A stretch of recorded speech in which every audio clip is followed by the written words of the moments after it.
Good late morning, St. Francis and people of God. It is Wednesday, the 22nd day of June, 2022. It is Wednesday of the 12th week of the year. A kind of late morning reflection. I had things to do this morning. It's sad when I don't have school in session and morning prayer as kind of a time marker to get to, so I can get these things out a little bit earlier. Hopefully I will as the summer progresses.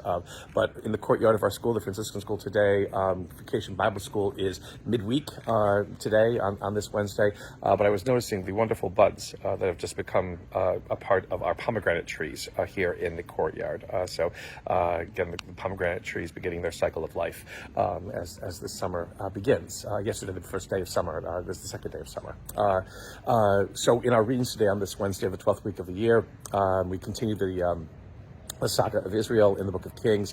Here's one of these great passages where Hilkiah, one of the priests, discovers a book in the temple, and again discovers just a book that happened to be lying, in a corner or lying among forgotten things. And it is, I believe, the book of Deuteronomy that is discovered. And again, it says a lot about where Israel has found itself in kind of neglecting the law of the Lord, neglecting the covenant, neglecting its own identity of what it is, as it ran after false gods and goddesses, and got into alliances and allegiances with people who do not have its best interests at heart. And so forgetting one of these books of the Torah, the first 5 books of the Old Testament, one of the books of the law, is kind of a sad state to have found themselves in. And yet Hilkiah, this priest, kind of discovers this book and begins to read it and realizes what it is. This whole rediscovery, this whole reclamation of identity for Israel. And it is given to the king. The king, I believe, is Josiah, but he's not mentioned. I think he's mentioned later on. But the king realizes how important this book is and how horrible and sad it's been that they have forgotten all about it. And he recommits himself and all of Israel, again, to trying to follow the law of the Lord once again.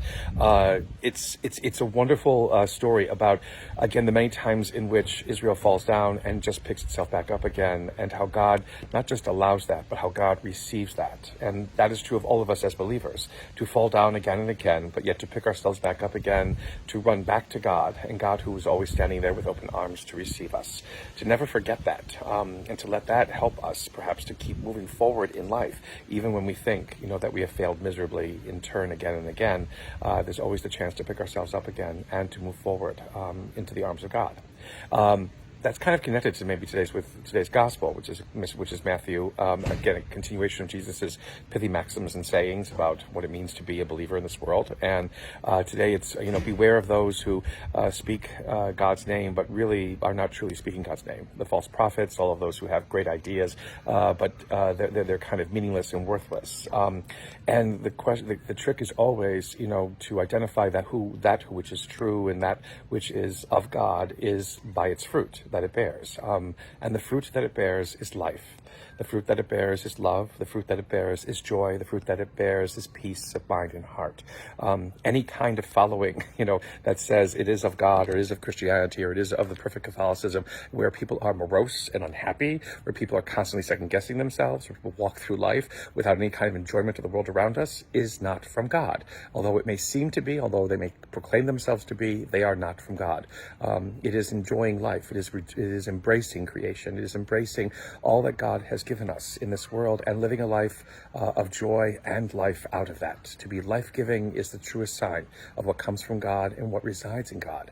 If we are not aware of that, if we are attentive to that, then we can be led down all kinds of dark alleys and dark roads that do not lead to anything that benefits us.